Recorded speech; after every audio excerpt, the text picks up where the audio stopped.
미세먼지가 갈수록 독해지고 있습니다. 이에 따라 홀몸 노인 등 취약계층들의 걱정도 커지고 있습니다.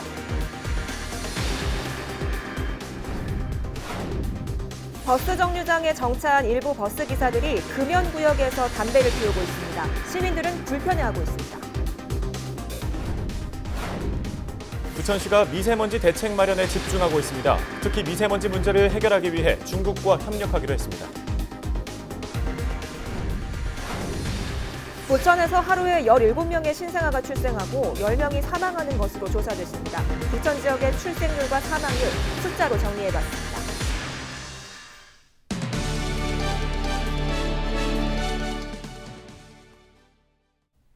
시청자 여러분, 안녕하십니까? 헬로티비 뉴스 시작합니다. 오늘의 첫 소식입니다. 낮에는 외투가 필요 없을 정도로 초여름 날씨에 접어들었지만 미세먼지에 대한 공포는 끝나지 않았습니다.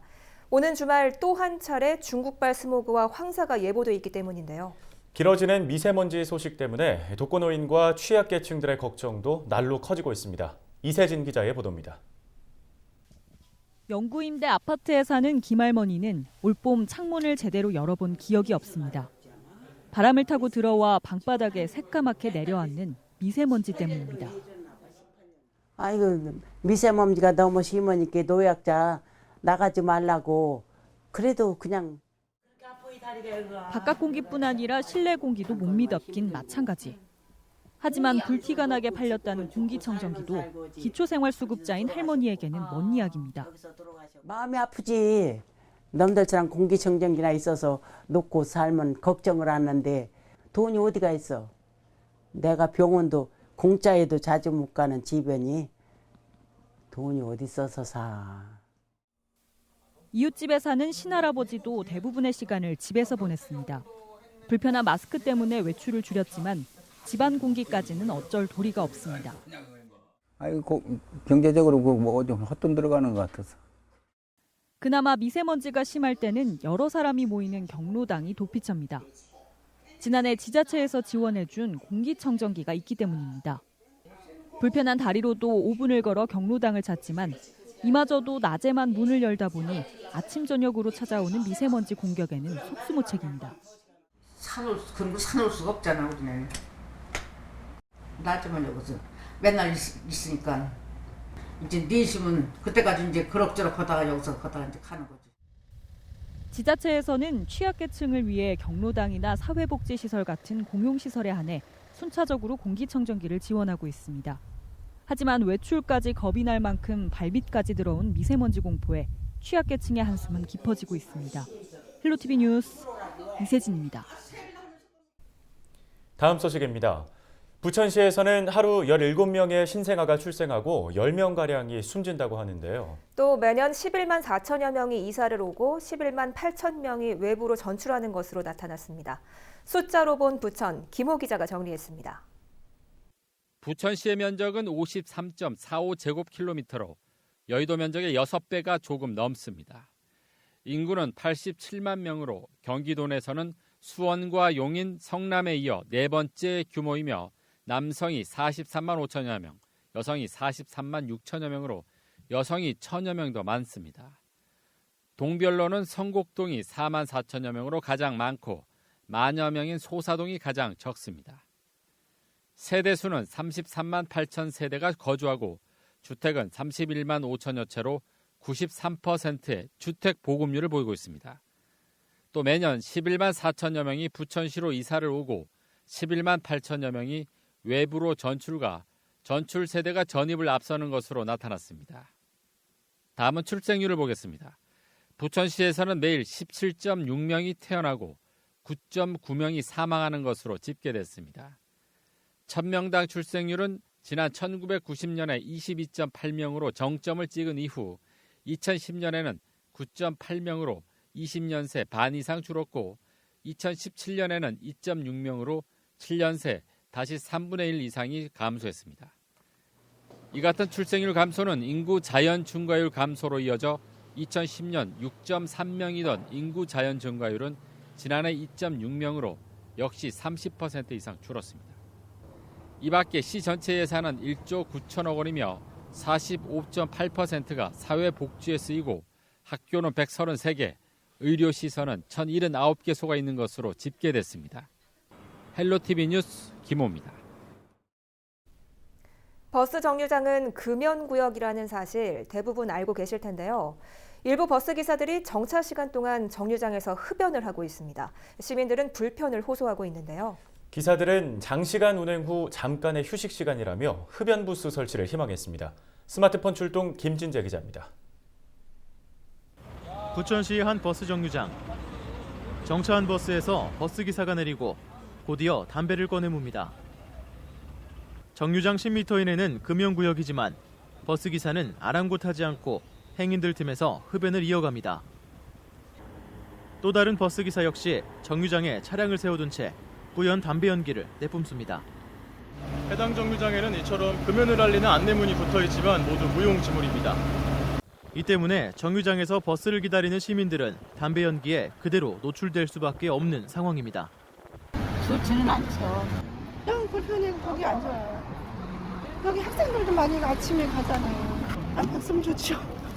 버스 정류장이 금연구역으로 지정돼 있지만 단속 인력이 부족해 사실상 버스 기사의 흡연을 막기는 어려운 실정입니다. 저희 단속원이 부천시 전체 8분이세요. 민원이 들어오면은 저희가 단속을 나가고요. 상시 단속에 어려움은 좀 있어요. 버스 기사들은 금연구역인 것을 알지만 흡연 부스가 없어 어쩔 수 없다는 입장입니다. 알죠. 지금 어디 가서 이동해서 할 데가 없으니까. 없잖아요. 지금 흡연구역 자체가 없잖아요. 이게 4시간 돌아야 4시간 한 바퀴 하는데 담배 한 대 필 데가 어디 있냐고. 그렇게 만들어 놓고 뭘 단속을 하고 얘기를 해야지. 하지만 부천시 관계자는 송내역 남쪽에 상가가 밀집해 있어 흡연 부스 설치는 어렵다고 밝혔습니다. 흡연 부스를 좀 예전에 많이 생각을 했는데 그거 어느 사람이 그 자기 가게 앞에 흡연 부스를 설치한다면 가만히 있겠어요. 설치할 공간이 거긴 절대적으로 부족해요. 잠깐의 휴식과 함께 흡연을 원하는 버스 기사와 흡연 부스 설치에 난색을 표하는 부천시. 결국 애꿎은 시민들만 담배 연기로 고통받고 있습니다. 헬로티비 뉴스 김진재입니다.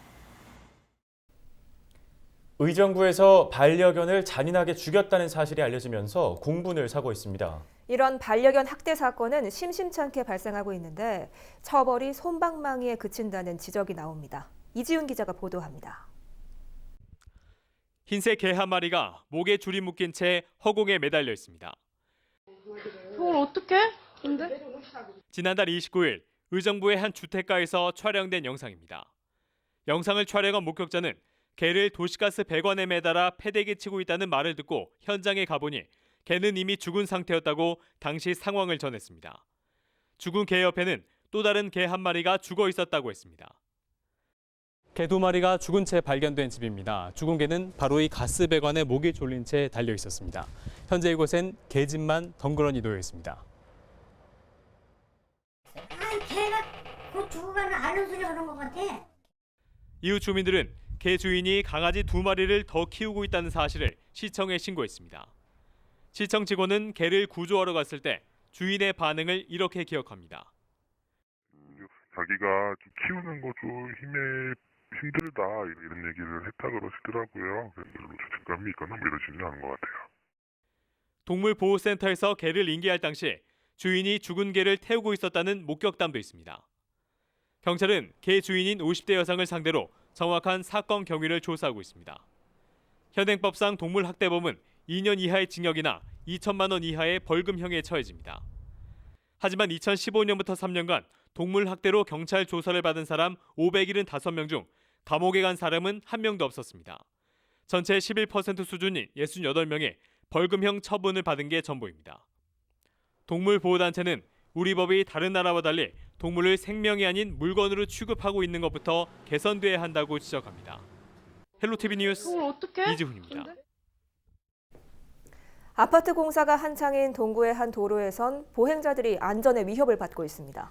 공사장 입구를 막고 행인들을 인도 밖으로 유도하기도 하고 또 행인들이 트럭 사이로 아슬아슬하게 지나가기도 합니다. 김지영 기자가 현장 취재했습니다. 송림초교 뉴스테이 공사장 앞 도로입니다. 대형 트럭 한 대가 차로를 막아서자 주변 차량들도 줄줄이 멈춰섭니다. 좁은 도로에서 힘겹게 방향을 바꾸더니 역주행해 공사장으로 들어갑니다. 이후에도 공사 차량이 쉴 새 없이 오갑니다. 행인들은 대형 트럭 사이로 아슬아슬하게 걸어갑니다. 아예 공사장 입구를 막아선 채 행인들을 인도 밖으로 유도하기도 합니다. 인근 초등학교 학생들의 통학로조차 제대로 확보되지 않아 안전사고가 우려되는 상황입니다. 먼저 사람이 우선 안전이 확보가 돼야 되는데 지금 어떤 인도 보행을 하기 위한 어떤 라마콘이나 유도 장치 없이 그냥 차도로 지금 사람을 유도를 하고 있는 겁니다. 문제는 또 있습니다. 송림초교 뉴스테이 부지에는 아파트 2,500여 세대 입주가 예정돼 있습니다. 하지만 현재 송림초교 앞 도로는 왕복 4차선 도로에 불과합니다. 그마저도 도로가 좁고 오가는 차량 대수가 많다 보니 한 대가 정차하기만 해도 이 일대 정체 현상이 빚어집니다. 오는 2022년 아파트 입주가 시작되면 대규모 교통 혼잡이 발생할 거란 우려가 나오고 있습니다.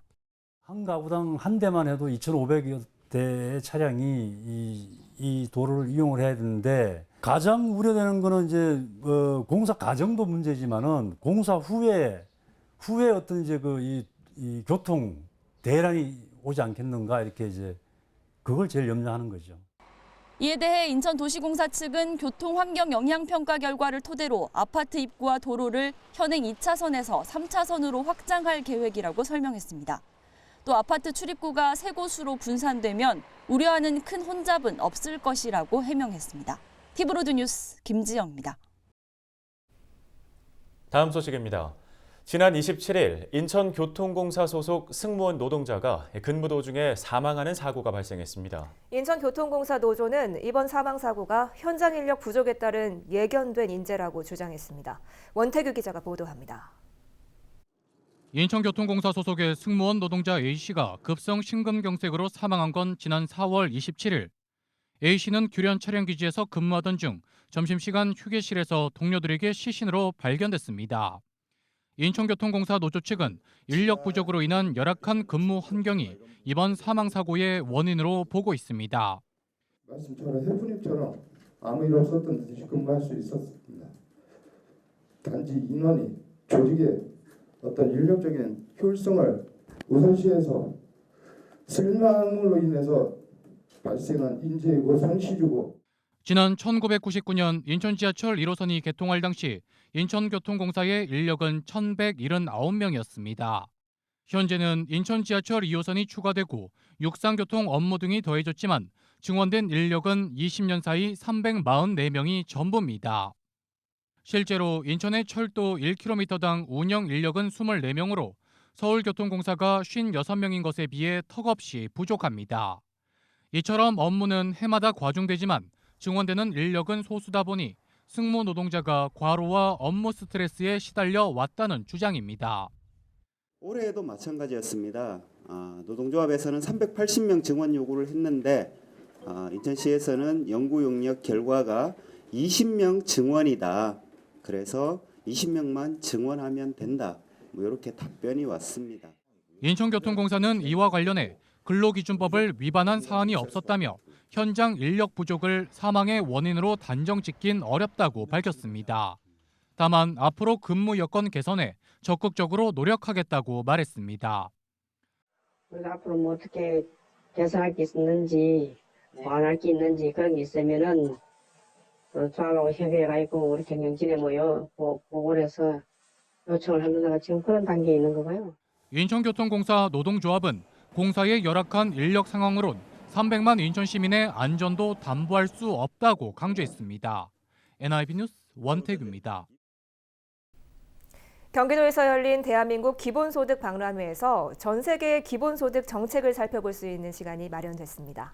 세계 각국의 정책 실험과 경기도의 기본소득 제도를 짚어볼 수 있는 토론회가 열린 건데요. 불평등 시대의 대안으로 주목받고 있는 기본소득, 세계는 어떻게 생각하고 있을까요? 자세한 내용은 한선지 기자가 전해드립니다. 2019 대한민국 기본소득 박람회에선 국내외 석학들이 모여 기본소득에 대한 심도 있는 논의를 이어갔습니다. 국제 컨퍼런스는 개막과 동시에 이틀간 7가지 주제로 꾸려졌습니다.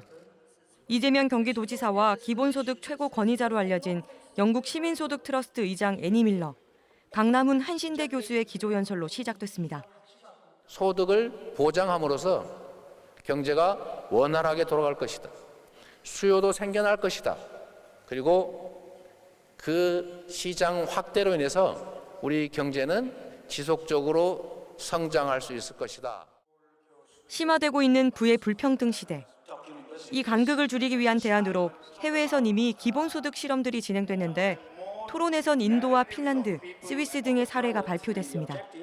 인도는 가난의 해결책으로, 핀란드는 고용률 성장에 초점을 맞추는 등 각국의 상황에 맞는 여러 기본소득 제도가 소개됐습니다. We are eating better. When people have liquidity, the first thing they think of, and when there's a forest nearby, is to buy animals because they breed and they can sell them. So people say having a goat, having 10 goats is like having money in the bank. There are several ways in which the basic income affects work incentives and hopefully on employment. 경기도가 추진 중인 청년 기본소득에 대해선 구직 부담을 덜어주고 장기적으로는 정치 참여까지 늘리는 효과를 가져올 것이란 분석이 나왔습니다. 이틀째 컨퍼런스에선 지역 화폐를 결합한 경기도형 기본소득과 기본소득이 시민사회에 주는 영향, 앞으로의 전망 등에 대한 얘기가 오갔습니다. 대기오염이나 온실가스 배출에 대해서도 이게 모두의 공유제를 파괴하는 행위이기 때문에 원인 제공자에게 정당한 대가를 지급하게 하고 그것을 모든 시민들에게 배당 형태로 배분하는 걸 저는 추진해 봐야 된다고 생각합니다. 2019 대한민국 기본소득 박람회는 해외 전문가와 청년, 농민 등 3만여 명이 참가해 기본소득과 지역화폐를 이해하고 필요성에 대해 공감하는 축제의 장이 됐습니다. 경기주TV 한선지입니다. 미세먼지 문제를 해결하기 위해 광역 지자체 간의 협업이 이뤄지고 있죠. 경기도는 충청남도, 평택지방해양수산청 등과 합동으로 평택항과 당진항 일대에 대기오염 배출 사업장 단속을 벌였습니다. 59개소를 합동 단속한 결과 22건의 지적사항이 쏟아졌습니다. 최창순 기자입니다. 경기도가 평택항의 미세먼지를 잡기 위해 합동 단속을 벌였습니다. 경기도 전체 평균 미세먼지 농도를 웃도는 평택항과 인근 당진항 공업지역 내 사업장 대상. 경기도와 충청남도, 평택지방해양수산청, 평택시, 당진시, 지역 주민까지 참여했습니다. 4명씩 총 6개조로 이루어진 광역 합동 점검반은 사업장 원료 투입 과정부터 최종 오염물질 처리까지 전 과정을 점검했습니다. 시설이 움직이다 보니까 훼손돼가지고 부식이 되거나 찢어질 수가 있거든요. 그런 부분들은 오염물질이 새나가지 않도록 철저히 관리를 하시기 바랍니다. 대기오염물질 발생 사업장이 배출 허용 기준을 지키고 있는지 알아보기 위해 경기도 보건환경연구원에 측정 분석도 의뢰했습니다. 지난 4월 17일부터 24일까지 평택 포승공단과 당진 북업공단 일대 대기오염 배출 사업장 59개소를 단속한 결과 총 22건의 위반 사항이 쏟아졌습니다. 고장난 대기오염 물질 방지 시설을 방치한 경우가 가장 많고 비산먼지 발생 억제 시설의 규정을 위반하거나 대기 배출 시설이 훼손돼 오염 물질이 새나가는 곳도 있습니다. 경기도와 충청남도는 적발된 업체에 형사 고발과 과태료, 개선 명령 등 행정처분 조치를 취했습니다. 누구의 잘못이라고 탓하기 전에 우리 걸 같이 한번 해결해보고 타 시도도 한번 같이 공유를 해서 서로 정책 대안을 만들려고 하는. 경기도는 앞으로 평택 지역 대기질 개선을 위해 다각적으로 노력할 방침. 노후 차량 관리 강화와 대형 선박 매연 저감을 위한 고압 육상 전원 전력 시설 확대 설치, 당진항 하역부두 비산먼지 저감을 위한 에코호퍼 설치 등의 정책을 건의할 계획입니다. 경기주TV 최창순입니다. 우리 지역의 이슈 콕 짚어봅니다. 헬로 이슈 토크. 지역의 이슈를 속 시원히 풀어보는 헬로 이슈 토크입니다. 미세먼지가 극성입니다. 아침마다 미세먼지 지수를 확인하는 게 일상화됐는데요. 특히 부천은 다른 지역보다 미세먼지 수치가 높은 편입니다. 이에 대처해 부천시는 미세먼지 대책관실을 운영하는 등 공기질 개선에 적극 나서고 있는데요. 최근 장덕천 시장은 중국 시안을 방문해서 미세먼지 저감 기술 교류를 위한 협약을 체결했습니다. 특히 대형 공기정화탑을 도입할 수 있느냐에 관심이 쏠리고 있는데요. 장덕천 시장 모시고 시안 방문 어떤 성과가 있는지 그리고 향후 부천 미세먼지 대책은 무엇인지 이야기 나눠보겠습니다. 안녕하십니까? 네, 안녕하세요. 네. 그 시장께서는 이제 미세먼지 저감 대책을 주요 공약 중에 이제 하나로 제시하신 바 있고요.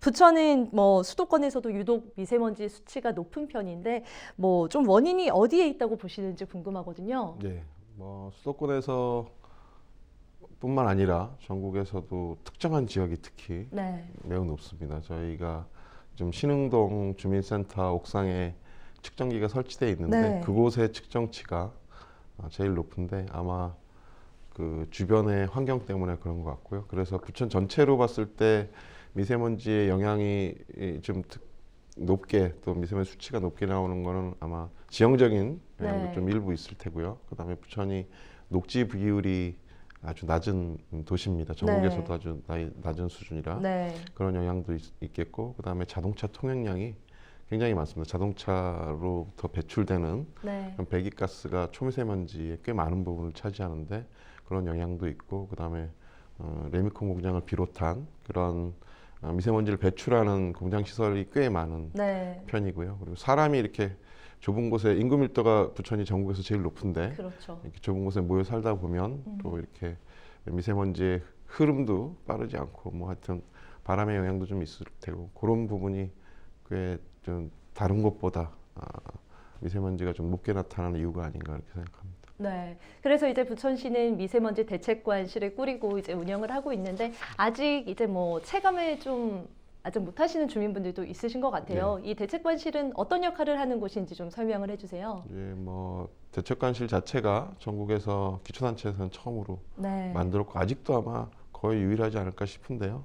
전체적인 그러니까 뭐 환경과 관련된 파트는 어느 자치단체나 다 있는데 네. 그 중에서도 따로 이제 미세먼지가 특히 문제가 되니까 대기 분야와 관련해서 전체적인 그 시의 대기 정책의 컨트롤 타워 역할을 하고요. 네. 지금까지는 미세먼지 대책관실이 좀 하는 일이 이제 점점 늘어나고 있어서 네. 이제 앞으로는 그 안에 팀도 따로 그러니까 그런 대기 정책과 관련된 이게 전략을 만드는 팀 네. 정책을 그다음에 그걸 수행하는 쪽을 관리하는 그런 팀으로 한 구별해서 조직 개편을 해볼까 생각을 하고 있고요.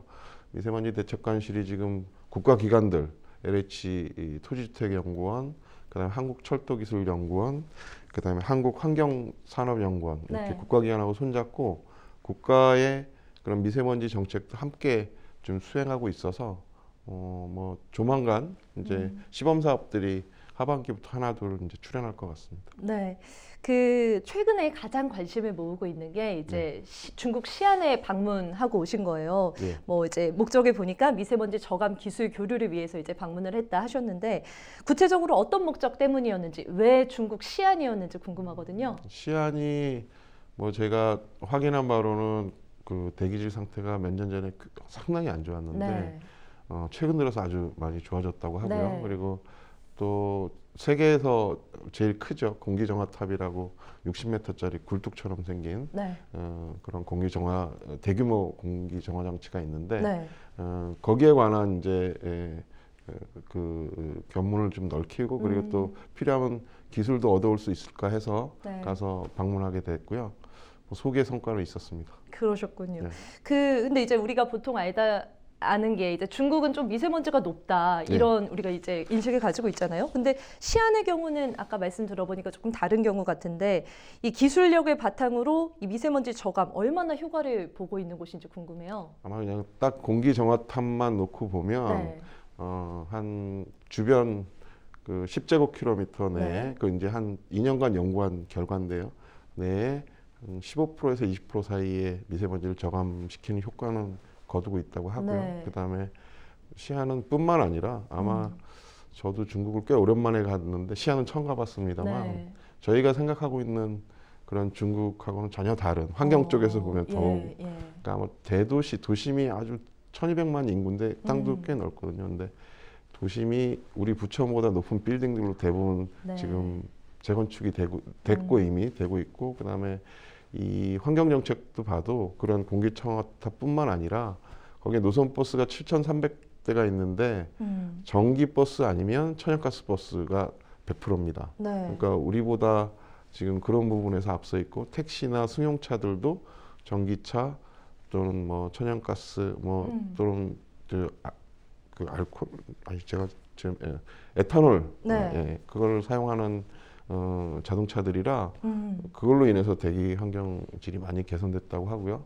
또 하나는 난방에 대한 부분인데 네. 과거에는 이제 석탄을 많이 뗐다고 합니다. 예. 근데 지금은 그런 빌딩 숲을 이루면서 우리처럼 지역 난방, 천연가스를 떼는 지역 난방을 바꿔서 네. 거기에서도 상당히 대기질 개선을 많이 했고 물론 이제 나무도 많이 심었더라고요. 그래서 제가 방문한 2박 3일 동안 국내 그 미세먼지 상황하고 비교해 봤는데 네. 시안이 더 미세먼지가 적었어요. 그렇군요. 예. 그래서 아마 국내에서는 특히 언론에서는 저 중국의 영향을 크게 평가하는데 제가 네. 볼 때는 좀 수정돼야 되지 않나 싶고 중국이 시안만 그런 게 아니라 한 5년 전부터 아주 강력하게 시진핑 주석이 그 환경 정책을 펼쳐서 네. 다른 도시들도 다 그런 식으로 차량 그다음에 난방에 관해서 그다음에 공장들 일단은 외곽으로 이전하면서 대기 그 정화하는 장치들을 다 설치하고 있어서 과거와 같이 그렇게 그거 자체로는 황사는 모르겠지만 네. 그 특히 이제 초미세먼지가 더 심각한데요. 그런 부분에 있어서는 과거와는 좀 다르지 않을까 싶습니다. 지금 여러 가지 이제 이야기들 해주셨는데 네. 그 공기정화탑 60m 높이의 그 탑은 네. 사실 실제로 보지 않은 분들은 이게 어떤 느낌일까, 효과가 진짜 있는 걸까, 뭐 소음이나 이런 부분은 없을까, 굉장히 좀 의구심도 있을 것 같아요. 직접 보셨으니까 이거에 대해서 조금 더 부연 설명을 해주신다면 네, 뭐, 어떨까요? 중국에 가서 거기에 필요한 것들은 모두 다 네. 공개를 해줬거든요. 네. 근데 외관으로 보면 그냥 큰 공장의 굴뚝 같은 네. 이런 거고 60m 원래는 100m짜리 만들려다가 이제 60m로 했다 그래요. 예. 돼 있고 밑에 이제 온실처럼 이렇게 큰 정화탑이 있고 그 네. 밑에 이제 온실처럼 만들고 거기에 이제 필터를 넣는 건데요. 에너지도 태양광을 이용한 네. 그런 에너지로 해서 이거를 조성하는 데는 한 20억 우리 돈으로 한 20억 원 정도가 들었는데. 네. 1년 동안 운영하는 비용은 3,400만 원 정도? 그러니까 아주 저렴하죠, 사실 생각보다. 네. 그리고 이게 하루에 한 500만 세제곱미터 분량의 공기를 정화해서 이제 대기로 보내는 거고요. 그러니까 다른 동력이 크게 안 듭니다. 그러니까 네. 필터와 이게 기압차를 이용한 거라 밑에서 공기를 데우고 예. 원래 굴뚝을 만들어도 일부 뭐 아래 위가 기압차가 있다고 하는데 이거를 온실처럼 만들어서 이걸 데우니까 이게 이제 자동으로 상승하면서 필터를 거쳐서 공기를 정화하는 건데 제가 보기에 저희는 그 기술을 약간 응용해서 네. 뭐 한 가지 두 가지 이렇게 추가하면 좀 더 효율이 높아지지 않을까 이렇게 생각합니다. 제가 다음에 드리고 싶었던 질문이 이제 그런가요? 그거였는데 이게 사실 세계적으로 벤치마킹 하고 싶어 하는 사례일 것 같아요. 예, 예, 그래서 예. 만약에 이 부분을 우리가 부천시에서 도입을 한다면 어떤 부분들이 필요할까? 사실 뭐 좀 갖춰야 하거나 풀어나가야 할 부분들이 있을 텐데요. 예, 저희가 일단은 효과는 있는 거로 네. 보고 이게 뭐 중국이 만든 건 독자적으로 만들었지만 네. 그 만들기 과정까지 한 3년 정도 미국 대학 미네소타 대학에 뭐 세계적인 대기학자가 있다고 해요. 네. 그분하고 이렇게 협의하면서 같이 하면서 만들었다고 해서 그리고 그동안의 그 연구 성과 네. 또 이제 지금도 필터를 일부 이제 바꿔가면서 이렇게 하고 있는 것 같습니다. 네. 근데 우리 부천시에도 적용이 가능할 것 같고 이제 다만 장소하고 이제 이 제일 중요한 게 그 온실과 네. 관련된 부분인데 실제로는 저는 저 삼정동의 폐소각장 네. 거기에 지금 굴뚝이 그대로 남아 있거든요. 네. 이걸 활용해 보고 싶긴 한데 그래서 이제 앞으로 그 필요한 부분들 자문을 좀 받을 계획인데요.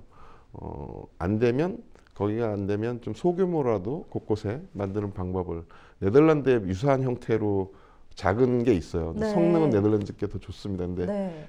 범위가 뭐 반경 10m 이 정도라 좀 아주 작은 규모인데 네. 그래서 저희도 적정한 수준의 크기를 좀 만들어서 뭐 일단은 근데 저희도 성능이 어느 정도고 또 필요한 곳이 어떤 곳인지 먼저 가장 효율적인 곳에다가 해야 되니까 네. 그 과정을 좀 거쳐야 되고 이건 아직 예산이 안 서 있어서 그렇군요. 또 예산 세우는데 몇 달 걸리고 해서 네. 아마 제가 보기에 효과는 있고 부천시에도 추진해야 되지 않나 이렇게 생각합니다. 네, 아무튼 이 공기정화탑은 좀 장기 프로젝트로 봐야 할 것 같고 예. 그러면 이 외에 좀 더 단기간에 적용 가능한 대책들은 무엇이 있을까요? 지금 뭐 바로 공개하기는 어렵지만 우리 시에서 지금 미세먼지 뭐 그것도 아마 전국에서 제일 많은 종류의 미세먼지 대책을 수립하고 지금 일부는 이제 시범 사업을 실시합니다. 네. 조만간 5월 달 내에 아마 초등학교 4곳을 시범 삼아서 네. 그 먼지 집진 시설 네. 저희는 좀 터널 형식으로 하려고 했는데 학교 측 요구가 여러 곳 입구를 좀 해야 되니까 발판식으로 해달라고 해서 예. 바닥에 설치하는 거를 4곳을 시범 사업을 해서 네. 성과가 좋으면 이제 각 학교로 좀 확대할 계획이고요. 그 밖에도 하반기에는 이제 초등학교 이제 일단은 좀 뭔가 똑같은 곳에 적용할 수 있다면 학교 부분을 먼저 하려고 하는데 통학로에 그런 야외 소규모 공기 정화 장치부터 뭐 그 식물 이용한 것, 그다음 미스트 분사시설 이런 것들 복합적으로 시가 가지고 있고 또 광촉매제라고 또 초미세먼지에 효과가 있는 재료가 있습니다. 그런 거 활용해서 좀 해나갈 계획이고요. 그 밖에도 지금 아까 말씀드린 네덜란드에서 좀 제가 알기로 지금까지 한 것 중에 미세먼지 저감 효과가 제일 큰 방식이 있습니다. 근데 국내에도 그런 특허를 또 가지신 분이 계셔서 그걸 활용한 것도 시범 사업을 이제 추진해 볼까 생각 중이고요. 그 밖에도 뭐 그 전철에 따른 그 소음과 미세먼지를 동시에 제거할 수 있는 것도 지금 아마 그쪽 연구진에서 국비 사업으로 받았는데 우리 시하고 손잡고 지금 아마 부천시의 그런 국책 사업과 관련된 미세먼지 대책들이 다 집결하고 있다고 보시는 게 좀 맞을 것 같고요. 그거 외에도 시에서 또 이런 지금 정부에서 중앙정부에서 인공강우 하다가 실패했는데 저희는 그 빗방울 큰 거보다 사실 표면적인 넓어지는 미스트 형태가 더 미세먼지에 효과적이라고 하거든요. 그래서 이 미스트 캐논이라고 있습니다. 이렇게 미스트를 대포처럼 쏘는 이거 가지고 한번 저희가 시연을 한번 해봤고요. 시청에서 그다음에 그런 미스트를 뿌리는 또 무인 헬기도 해봐서 이제 그 뒤로 근데 미세먼지가 이렇게 아주 매우 나쁨으로 한 2-3일은 돼야 저희가 할 수 있거든요. 근데 그런 기간이 없어서 지금 추가적으로 못 하고 있는데 그걸 한번 시범 사업을 해보고 필요하면 좀 도입하려고 하고 있고 특히 그런 미스트 캐논 같은 경우는 우리 레미콘 공장 쪽에는 효과가 클 것 같아요. 그래서 그렇겠네요.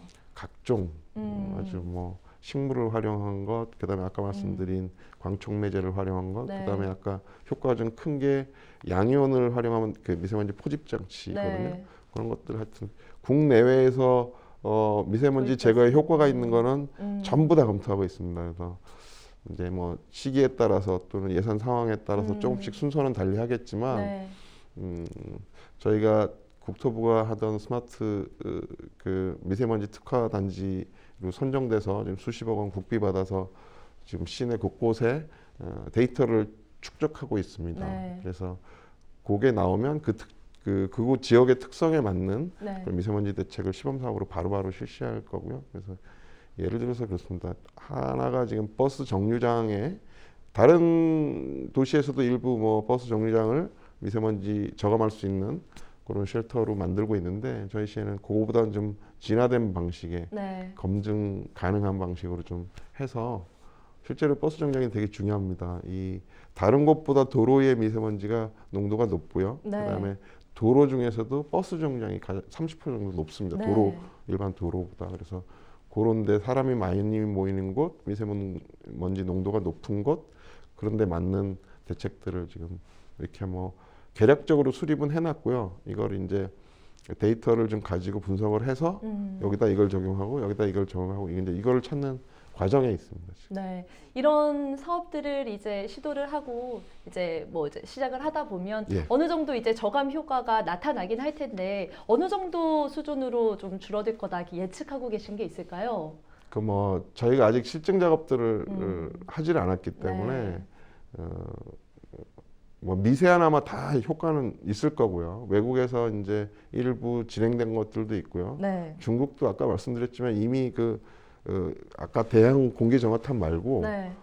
그 연구진들이 따로 이제 공원의 소형 가로등을 이용한 소형 공기 정화 장치들을 네. 활용하고 있어요. 이미 그쪽도 실험 중입니다. 그래서 네. 저희도 국내 연구진들이 이미 그런 것들을 하고 있었거든요. 그걸 이제 부천에 도입해서 해야 되는데 지금 이건 뭐 과학적으로 의미 있게 되려면 장기간의 그런 연구 성과들을 이렇게 쭉 비교 분석을 해야 되는데 그 네. 과정을 아직 안 거쳤기 때문에 저희가 시범 사업하면서 이제 그 과정을 거쳐야 되는 거죠. 그렇군요. 그것을 하기 위해서 이제 기초적으로 분석을 하고 있는 거예요. 네. 제가 좀 답답했던 게 중국 같은 경우는 한 20여 년 전부터 미세먼지에 관련된 연구를 하면서 각종 데이터를 다 축적을 해놨더라고요. 네. 우리 보면은 사실은 이 지상에 이제 제일 중요시하는 게 사람들이 생활하는 그 지상의 미세먼지겠지만 네. 여기에 영향을 미치는 요소들은 뭐 저 상공에도 있을 수 있고 이게 쭉 그런 연구 데이터가 있어야 되는데 네. 국내에 없습니다. 그래서 저희도 그런 거와 관련된 것도 도입을 하려고 그래요. 측정을 곳곳의 특성에 맞게 또 공중에도 좀 다 해야 되는데 그 기초가 안 되면 제대로 된 대책을 좀 진행하기가 어렵죠. 그래서 그런 거 해가면서 그러니까 아직 이게 이만큼 뭐 몇 프로 제거한다 이런 거에 대한 정확한 데이터는 지금 없는 거죠. 저희도. 그렇군요. 그래도 도전을 해야 됩니다. 네. 근데 이제 일부 주민들은 뭐 이제 여러 가지 거창한 대책도 좋지만 뭐 이제 지자체에서 좀 할 수 있는 역할부터 해달라 이런 주문도 좀 있어요. 뭐 예. 예를 들면 오정구의 그 대형 레미콘 차량에 따른 피해나 뭐 공사장의 미산먼지 또 비산먼지, 공업 지역의 중금속 가루 이런 오염 물질을 좀 문제로 꼽고 있는데 이에 대한 대책도 같이 고민하고 계시죠? 뭐 당연히 고민하고 있고 과거에도 뭐 일부는 해왔고요. 네. 뭐 레미콘 공장이 몰려 있는 그 도로 석천로에 보면은 한 150m 정도 차들이 지나다니는 곳에 네. 물 분사 시설도 이미 돼 있고 네. 공장마다 또 계속 스프링클러나 이걸 계속 작동하고 있고 또 저희가 가서 점검하고 근데 최근에 제가 이제 갔을 때 새롭게 느낀 게 그 레미콘 공장에서 시멘트 가루나 또는 저 모래가루 때문에 미세먼지가 많을 것이다 이제 이렇게 그건 맞습니다. 그건 맞는데 네. 그건 제가 보니까 육안으로 봐도 좀 큰 것 같아요. 네. 미세먼지가 그러니까 초미세먼지가 농도가 거기가 높거든요. 전국에서 때로는 전국 보통일 때 매우 나쁨이 나올 때도 네. 있어요. 그 신흥동 측정소에서 네. 제가 생각할 때 아마 그 레미콘 공장 한 곳을 방문해 봤는데 하루에 거기에 출입하는 대형 트럭들이 1000대랍니다. 아, 네. 그럼 다른 것도 비슷할 테고 네. 그 지역이 또 공장이 많은 지역인데 그 도로에서 왔다 갔다 하면서 여러 가지 점검하면서 봤는데 트럭들이 엄청나게 그러니까 레미콘 공장 말고도 네. 많이 납니다. 아마 배기가스 때문에 초미세먼지가 높지 않을까 싶어서 그 네. 후에 그거 배기가스 원인이 배기가스인지를 확인하기 위해서 지금 측정을 별도로 몇 군데 설치해서 하고 있거든요. 네. 그게 되면 거기에 맞는 그러니까 그 뭐 레미콘 공장에 맞는 뭐 이 분사 시설이나 이런 거를 하고 또 네. 배기가스에 맞는 대책도 해야 되거든요. 이미 그밖에 시에서 전국적으로 하고 있는 것들은 저희가 다 이미 하고 있습니다. 뭐 네. 작지만 예산이 적어서 어쩔 수 없지만 뭐 전기차 보급 또 수소차 보급을 위한 지금 수소차도 차는 살 수 있습니다. 이 지원을 통해서. 네. 근데 이제 충전소가 필요해서 충전소 지금 추진 중에 있고요. 그다음에 노후 경유차 교체도 뭐 한 2,500여 대 하고 있고 네. 지속적으로 그밖에 이제 그런 분사 시설이나 이런 걸 다 활용하고 있는데 추가적으로 이제 더 다른 곳에서 안 하는 걸 더 할 계획이고요. 저희가 하여튼 적어도 미세먼지 분야에서는 다른 것보다 할 수 있는 거 지방자치단체에서 할 수 있는 건 다 하고 있고 네. 그거보다 더 큰 단위 그러니까 앞으로 국가에 적용 가능한 그 국제기관들이 와서 연구하는 이유가 그겁니다. 여기서 실증해내고 전국적으로 이제 확산되고 이럴 텐데 가장 먼저 부천시가 혜택을 보게 되는 거죠. 그래서 잘 준비하고 있습니다. 그렇군요. 그 제가 또 하나 꼭 질문드리고 싶었던 게 시장께서 지난번에 저희 헬로TV 출연을 하셨을 때 공업 지역에서 발생하는 미세먼지 잡기 위해서 미세먼지 흡착 물질 도입하는 거 시험해 보겠다 하셨거든요. 그거는 어떻게 진행되고 있나요? 그것도 이제 시범 사업을 곧 할 겁니다. 네. 그러니까 그게 이제 광촉매제인데요. 네. 그거하고 더불어서 아까 말씀드린 그 양이온을 활용한 그 포집 장치가 또 있어요. 네. 국내에 또 그걸 특허를 가진 계신 분이 저희하고 또 이렇게 원활히 소통하고 계셔서 네. 이제 그 부분 몇 가지 이제 문제를 해결하면 그것도 좀 시범 사업을 해볼까 생각 중입니다. 네. 그 마지막 질문으로 올해 안에 이것만은 꼭 해결하겠다 이런 미세먼지 대책 있으시면 마지막으로 한 번 더 짚어주시죠. 지금 저희가 이제 각종 그 실험이라고 해야 되겠죠. 아직은 시범 사업 네. 미세먼지와 관련된 하기 위한 기본적인 그런 데이터 분석이나 이런 걸 하고 있는데 네. 그게 더 중요합니다. 사실은 정책은 정책대로 개발해 나가면서 이걸 어디다 적용할지가 네. 정하는 거라. 그래서 미세먼지 측정에 대한 자료를 우리가 그 시범 사업을 위한 자료를 기반을 전체적으로 구축하는 거 하고요. 그다음 몇 가지 시범 사업들 아까 언급드린 것 중에 가능한 것들을 빨리 올해 안에 실천하는 예산이 확보된 것들도 있거든요. 네. 근데 아직 그런 어디다 뭘 할 것인가 결정이 안 돼서 집행을 못 하고 있는 게 있는데 그런 것들은 빨리 좀 해서 시범 사업을 해서 성과가 나야 더 확대가 될 수 있으니까요. 그런 것들에 집중할 생각입니다. 네, 시장님 오늘 말씀 잘 들었습니다. 지금까지 부천의 미세먼지 대책에 대해 다시 한번 짚어봤습니다.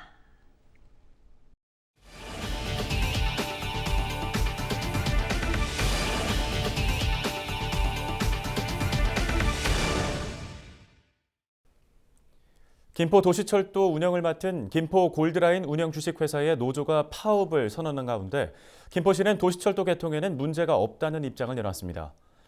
김포 골드라인 운영 주식회사 노동조합은 조합활동 보장, 인건비 인상 등 7개 요구사항에 대해 사측과 교섭에 실패하면서 지난 1일 파업을 결정하고 법적 절차에 돌입했습니다. 노조가 파업에 들어가면 도시철도 개통 역시 연기되는 것 아니냐는 우려가 나오자 김포시는 도시철도 개통일은 7월 27일 차질 없이 진행할 것이라는 입장을 내놨습니다. 더불어 김포 골드라인 운영 주식회사의 모회사인 서울교통공사에게도 김포 도시철도 적기 개통을 위한 노사 협상에 나서달라고 요청했습니다. 지난 2일 김포 하군산단 내 플라스틱 공장에서 난 불은 담배꽁초가 원인이었던 것으로 추정되고 있습니다. 소방당국은 공장 CCTV를 분석한 결과 공장 외부 쓰레기통에 버려진 담배꽁초에서 불꽃이 시작돼 건물로 번진 것으로 보인다고 밝혔습니다. 이 불로 인명피해는 없었지만 공장 2동이 불에 타면서 소방서 추산 9,700여만 원의 재산 피해가 발생했습니다. 이번 화재 발생 당시 소방당국은 한때 대응 1단계를 발령하기도 했으며 김포시도 중장비와 산림청 헬기 등을 동원해 화재 진압을 지원하기도 했습니다. 3년 동안 3억 원 상당의 컴퓨터 부품을 훔친 50대 남성이 경찰에 붙잡혔습니다. 김포경찰은 최근 3년 동안 경기도와 충북 지역의 농공단지 공장 11곳에서 3억 원 상당의 컴퓨터 부품을 훔친 혐의로 57살 A씨를 구속했습니다. 경찰 조사 결과 A씨는 컴퓨터 부품 매매업을 하면서 한적한 곳에 위치한 부품 공장을 답사한 후 아무도 없는 새벽 시간에 공장에 침입해 부품을 훔쳐온 것으로 드러났습니다. A씨는 범죄 현장에 설치된 CCTV까지 훔쳐 경찰의 추적을 따돌렸지만 주유소 CCTV에 모습이 남으며 경찰의 덜미를 붙잡혔습니다. 한편 경찰은 A씨의 스마트폰 데이터를 복구해 또 다른 피해 업체가 있는지 조사하고 있습니다. 지난 2일 11시 28분쯤 인천시 부평구의 한 오피스텔 5층에서 불이 났습니다. 불은 집안 내부를 태우고 발생 10분 만에 출동한 소방당국에 의해 진화됐는데요. 이번 불로 31살 김모 씨 등 2명이 연기를 흡입해 인근 병원으로 이송됐습니다. 함께 있던 47살 손모 씨는 유리 파편으로 우측 발 등에 상처를 입었지만 병원에 가지는 않았습니다. 소방당국은 손 씨 등이 가스 버너로 조리를 하던 중 잠이 들어 화재가 난 것으로 보고 정확한 화재 원인을 조사하고 있습니다. 날씨 알아보겠습니다. 연일 맑고 건조한 날씨가 이어지고 있는데요. 토요일의 기온은 전날보다 조금 더 올라 아침 기온 11도, 낮 기온 26도 보이겠습니다. 주간 날씨 볼까요? 황금 연휴 첫날인 토요일에는 낮 기온이 26도까지 오르며 6월 상순의 초여름 더위가 이어지겠고요. 어린이날에도 맑고 따뜻한 날씨가 계속되겠고 다음 주 대체휴일쯤에야 기온이 약간 내려가면서 평년 수준을 회복하겠습니다. 현재 수도권은 물론 강원 영동, 대구와 영남 일부 지역과 제주에도 건조주의보가 내려져 있습니다. 당분간 비 소식 없이 건조한 날씨가 계속될 전망입니다. 전국 날씨 보시죠. 서울의 아침 기온 12도, 강원도 춘천 8도, 전북 남원 8도 보이겠습니다. 오늘 준비한 소식은 여기까지입니다. 헬로티비 뉴스는 언제나 지역 주민 여러분 곁에 있겠습니다. 좋은 주말 보내십시오. 시청해주신 여러분 고맙습니다.